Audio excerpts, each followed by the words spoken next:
Senator, napag-usapan po yung asawa.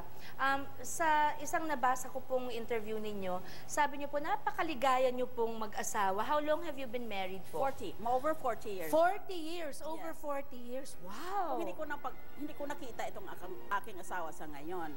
Siguro ngayon, dahil may pagka-eccentric ang personality ko, pang-5 na siguro ang asawa ko, pang-6 na, nag-divorce na siguro ako, married over and over. Kung hindi Pero siya.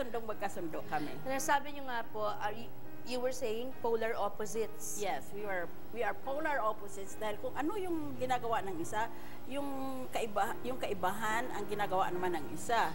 So we are in a state of perpetual fascination with each other. Wow! That is what I wish for.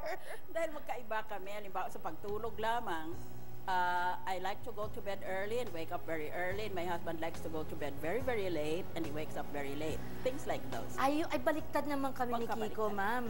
Ako naman po yung gusto ng late, siya yung early. Because of your profession. That's true, but I also enjoy, I actually enjoy the quiet. I'm sorry, but I'm going to Yes, ma'am. interrupt you. Nadidistract ako kasi ang ganda ng cleavage mo eh. Ay, sorry po, jumpsuit po. Ma'am, I told you, if you want to be a bombshell, my ambition is FHM, not FMD. Okay.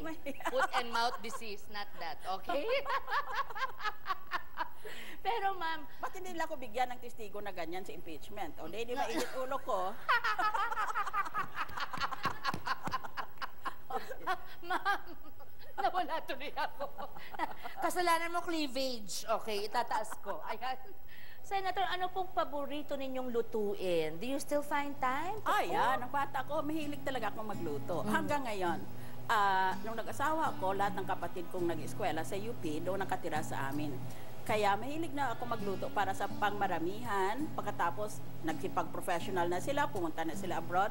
Ngayon, kami na lang ng mag-asawa, pati anak namin umalis na.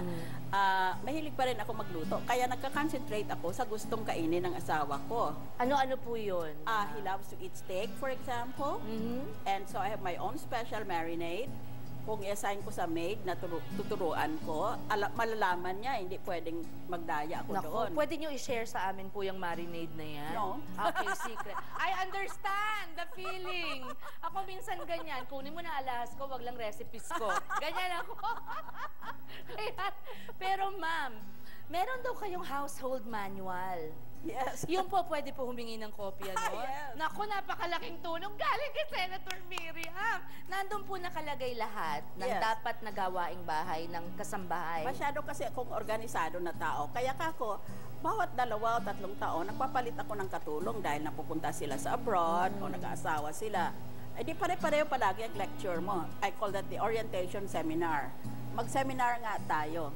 Ngayon, kako, sa halip na magsalita na para akong profesor sa UP, isulat ko na lang lahat. Ginawa ko ng libro at yan ang tinatawag na household manual sa amin. Tapos pinatranslate ko into Tagalog. Kaya pagdating ng mga bagong katulong, may nagbabasa isa sa kanila. Pahingi naman po yan, ma'am, with your autograph. Alam ko po yan kasi ang mami ko napagod sa kakatrain. Napagod po. After a while, sabi niya, bahala na kayo, basta wag masunog yung bahay. Nakakapagod din po. Naku, ma'am, if you give me that, that's my best Christmas gift. That's right. Perfect. Ma'am, meron din po bang part sa inyo na kikay, yung medyo vain? Wala. For example, kung payagan ako ng asawa ko, gusto ko sana magpakalbo dahil nahirapan ako. Bawat interview, kailangan pupunta pa ako sa parlor. Natutorture talaga ako. Sa Senado po, kailangan din. Tapos may makeup pa. Kaya hirap na hirap ako sa buhay. Dapat, ma'am, ang hirap talaga maging babae. Ma'am, alam niyo po, ang isa pang parang kilala sa inyo ay ang ganda ng inyong legs. Hindi ba? Ang legs kasi, ma'am, nakasilip na ako, ha? Kasi po ako legs challenged ako, eh. Nung nakapila po kayo sa legs, nasa ibang asset ako kay Lord. Yan po yung kinokolekta ko habang kayo naman nakasalon ang buong buo. Napakaganda po. Kumusta naman po ang pag-aalaga ninyo sa... Yung Ma'am, you should have your own. Somebody that lives with you or goes to you every morning na kahit tulog pa kayo, makeup pa na kayo.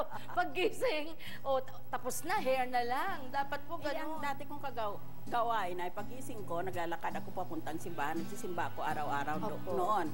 Kaya lang ngayon, pro-RH ako, kontra yan ng mga paring katoliko. Kaya hindi na lang ako nagsisimba. Mga birth control. Baka nagagalit sila sa akin.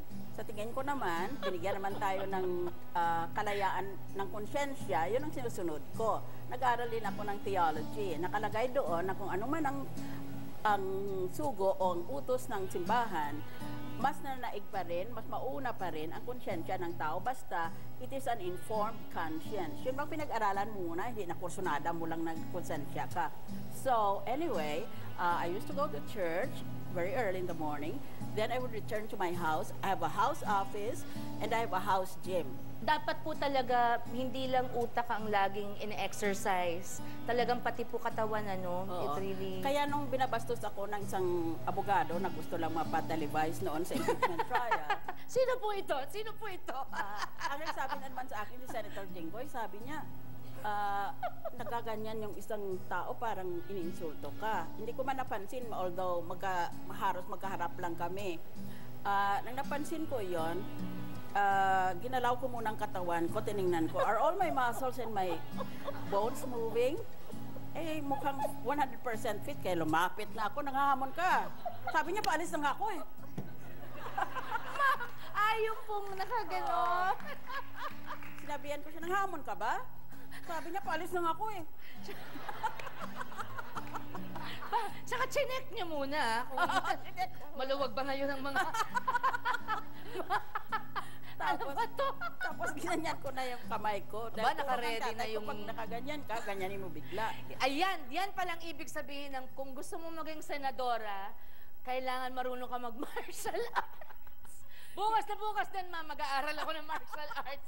Kumusta naman po kayo bilang kumare? Do you still have time to catch up with friends? And... Oh, yes. Kaya lang, sa kanila, tinatanggap nila ako hindi bilang isang public figure or senador ako. Ang tunay na kaibigan, tatanggapin ka maski anong nangyari sa iyo. Sumikat ka man, may nangyari sa buhay mong masama, nagdumadaan ka sa kalungkutan, diyan pa rin ang kaibigan mo. Sa English, kung iniiwanan mo ang tao, nakikipagkaibigan ka lang dahil mayaman siya o poderoso siya, may kapangyarihan siya. Yun ang natawag na fair weather friend. Pag magandang panahon, kaibigan ka. Yes. Pag masama, hindi na sila makikita. Ayaw ko yung fair weather friend. I'm a very, very loyal friend. Kaya, maski sa politika, intindi yan ng mga politiko. Opo. Pag nakipagkaibigan ako, habang buhay na yon. Kung may kasalanan ka at wala na akong maitulong bilang isang abogada, tangkapin natin ang parusa ng batas. Parang yun ang attitude ko. So, I still keep in touch with my old friends. Pero kung minsan taon ang dadaan, hindi ko man sila mababati, pero nakakaintindi sila pag nagkita na naman kami. Parang kahapon lang kayo That's nagkasama. right. Yes. Ma'am, since we are so the same, we are both loyal friends. May I be your friend? Can I be your friend? Of course. Certainly. Don't worry, I'm very loyal and decent. Ma'am, paano po ang bonding ninyo? Pag kunyari you get to catch up with your old girlfriends. Mahal na mahal ko sila, pati yung old boyfriends ko.